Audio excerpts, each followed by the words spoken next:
आखिर ऐसा क्या हुआ जो कि नेटफ्लिक्स रातों रात बॉयकॉट होने लगा? रिसेंटली आई वेब सीरीज IC-814, आखिर उसमें ऐसा क्या था जिसकी वजह से नेटफ्लिक्स को इतना भारी नुकसान उठाना पड़ा? दरअसल IC-814 ये जो वेब सीरीज है ये एक कंधार प्लेन हाईजैक के ऊपर बेस है, और जैसा कि ये एक रियल स्टोरी पे बेस है तो इसके अंदर ऑब्वियस सी बात है धांधली करेंगे ही करेंगे बॉलीवुड वाले। तो आइए एग्जामिन करते हैं IC-814 को। तो without wasting time let's get examine boys.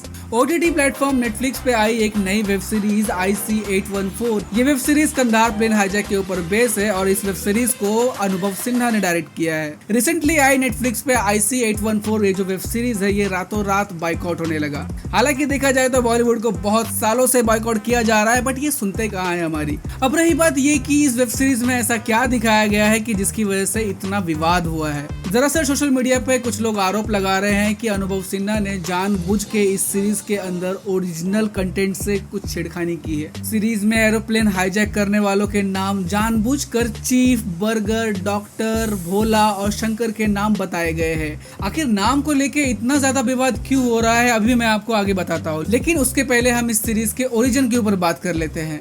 ये वेब सीरीज पत्रकार संजय चौधरी और कैप्टन देवी शरण जो कि फ्लाइट 814 के पायलट थे उनकी किताब flight into fair the captain story के ऊपर बेस है। दरअसल 24 दिसंबर 1999 को नेपाल की राजधानी काठमांडू से दिल्ली जा रही प्लेन को हरकत उल अंसार के 5 चरमपंथियों ने मिलकर इसे अगवा कर लिया था। इस प्लेन के अंदर पैसेंजर्स और क्रू मेंबर्स को मिला के 180 लोग सवार थे। विमान अपहरण के कुछ ही घंटों के भीतर चरमपंथियों ने एक यात्री रुपीन कांतियाल को तुरंत मार दिया था और उसके बाद रात 2 बजे के बाद ये विमान जो है वो दुबई जाके पहुंचता है, वो भी फ्यूल के लिए, और वहाँ पे ईंधन भरने की आड़ में कुछ यात्रियों के साथ समझौता हो जाता है। दुबई में करीब 27 लोगों को रिहा कर दिया जाता है जिसमें कि तकरीबन महिलाएं और बच्चे थे। इसके बाद विमान को अफगानिस्तान के शहर कंधार में लाया जाता है। अब यहाँ पे इन आतंकवादियों की डिमांड ये थी कि भारतीय जेलों में करीब 36 आतंकवादी जो कि बंद है उन्हें वो रिहा कर दे, और उसी के साथ साथ उन्होंने डिमांड किया कि 20 करोड़ अमेरिकन डॉलर भी उनको चाहिए। हालांकि बाद में उन्होंने पैसों की मांग छोड़ दी, लेकिन वो आतंकवादियों की रिहाई के लिए कंटिन्यूअसली मांग करते ही रहे। और अगर आप उस समय की बात करो तो उस समय जो है वो अटल बिहारी वाजपेयी की सरकार थी और ये संकट करीब 8 दिनों तक चला रहा। ये संकट तब खत्म हुआ जब वाजपेयी सरकार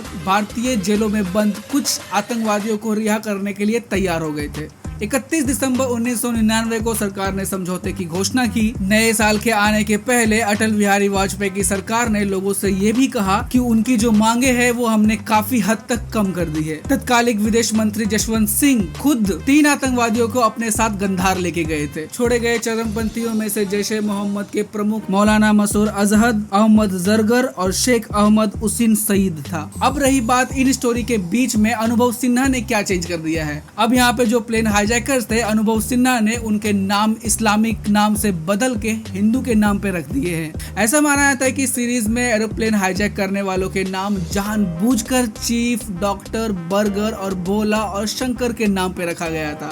अनुभव सिन्हा ने उन पर गैर मुस्लिम नाम देकर उनके अपराध को छुपाने की कोशिश की है, जिसका परिणाम क्या हो सकता है। दशकों बाद लोग सोचेंगे कि IC-814 को हिंदुओं ने हाईजैक किया था। यहाँ पे अगर आप मूवी बना रहे हो तो एटलीस्ट रियल तो दिखाओ, लेकिन आप यहाँ पे रियल फैक्ट्स को चेंज करके आप ये साबित कर रहे हो कि आप मूवी बनाने के योग्य नहीं हो। तो यहाँ पे आपका ओपिनियन क्या है मुझे नीचे कमेंट सेक्शन में बताना मत भूलना।